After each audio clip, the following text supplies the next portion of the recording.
As you guys have no doubt noticed, we are getting 5 new pets with Path of Fire as a ranger.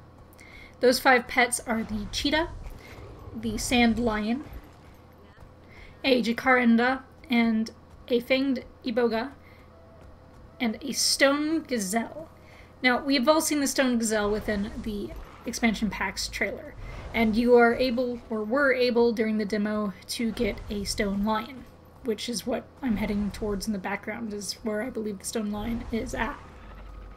And basically each of them are going to have abilities much like all the other ones. I have a feeling that the fanged iboga, the jacaranda, and the stone gazelle are all part of the same family as the smoke scale, but I have no idea. Basically, also with these, we have the family classifications and the classifications of what happens when you merge with them as a ranger when you end up becoming a soul beast. I managed to get images and pictures of that, but before we do that, let's go into what some of these would look like.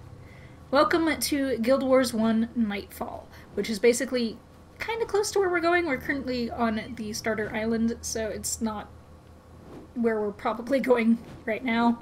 The creature that I currently have highlighted and attacking is a fanged iboga. Now these are a lot smaller in Guild Wars 2. I did manage to find a couple, you just can't tame it because there's no juvenile. The other one that I now have highlighted is the jacaranda, and it's again a lot bigger than what you're going to see in Guild Wars 2. But these are some really, really cool plant animals that you get to have as pets. And I remember fondly mining these guys for hours to up my Sun Spear rank as when Guild Wars 1 Nightfall was out. And so I'm actually kind of looking forward to getting these guys as pets as a ranger, and it will see me returning some to a ranger just to see these guys. And I'm super psyched for it. Now, these guys, again, the models are going to be a lot bigger here because this is Guild Wars 1. I couldn't find any jacaranda in Guild Wars 2 during the demo. As I said, I did find some fanged iboga, and we were able to see some in the previous video over the bounties where we were fighting one of the adult ones and not a juvenile. The juveniles are way smaller. You could have seen some near the Oasis area. And yeah, those guys are really tiny, and I'm very glad to see that they're still ranged, which is amazing to me because I remember fondly being attacked by these guys, and they always had mesmer abilities because that was the way it worked in Guild Wars 1.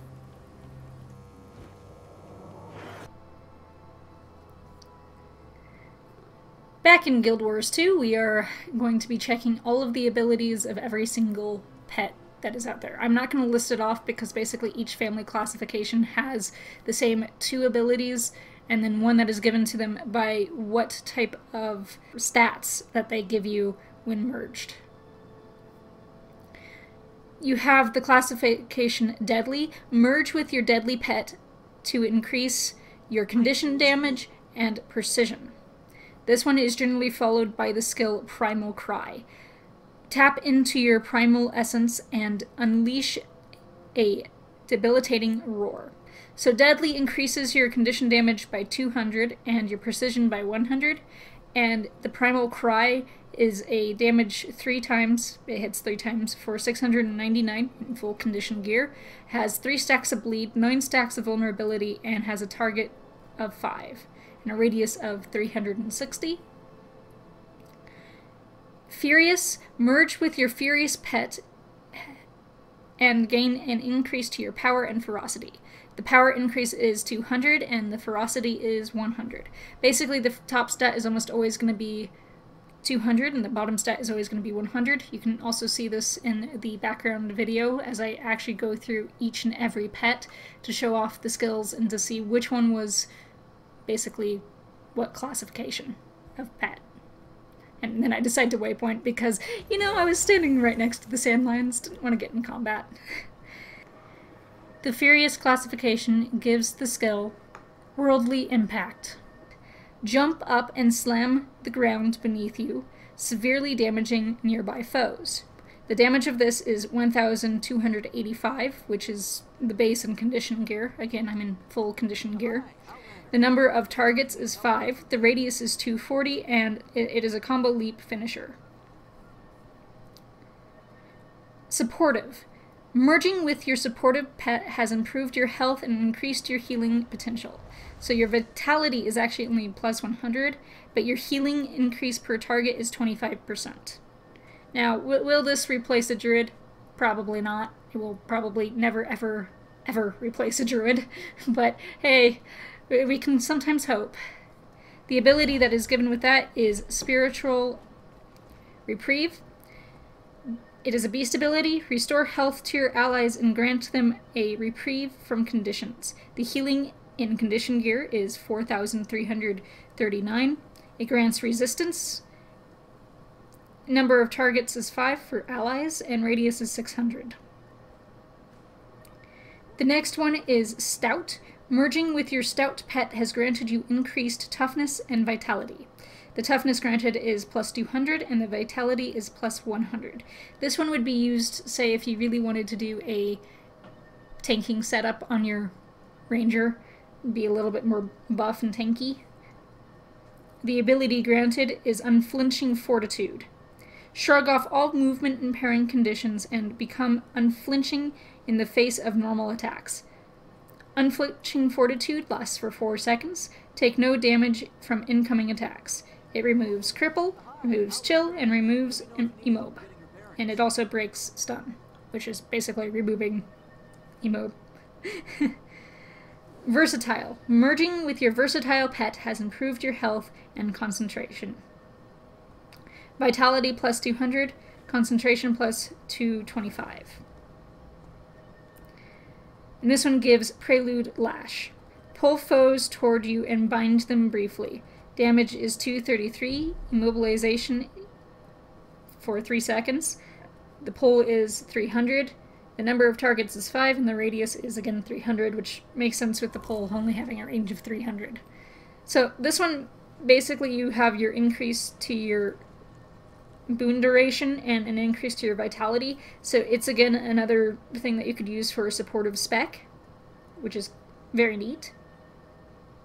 And that is all of the classifications that you would get.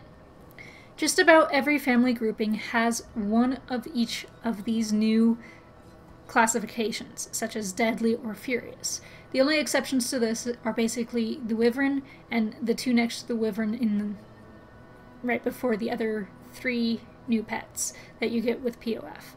Those ones are the only ones that don't have the classifications over every single one because of the fact that they're either missing more in their family grouping or only have those 2 ever in their family groupings.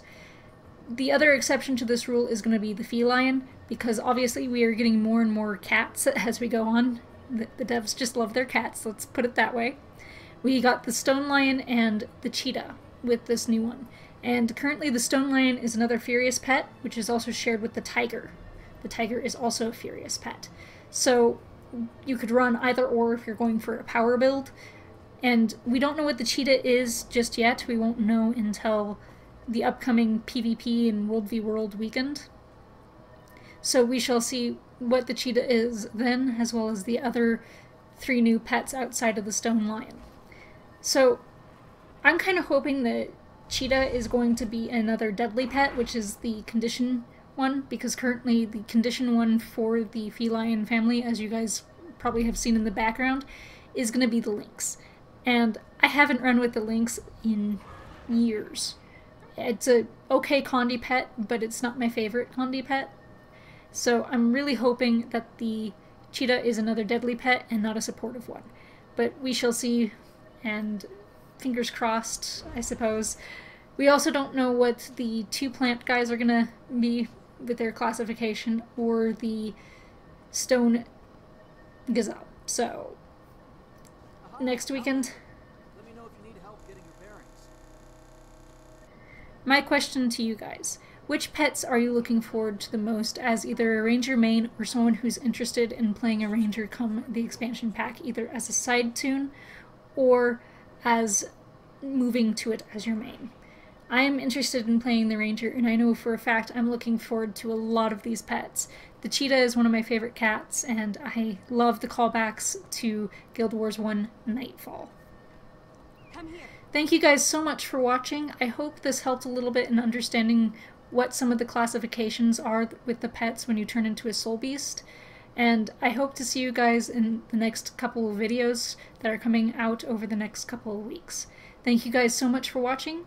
I shall see you in the next Guild Wars 2 video.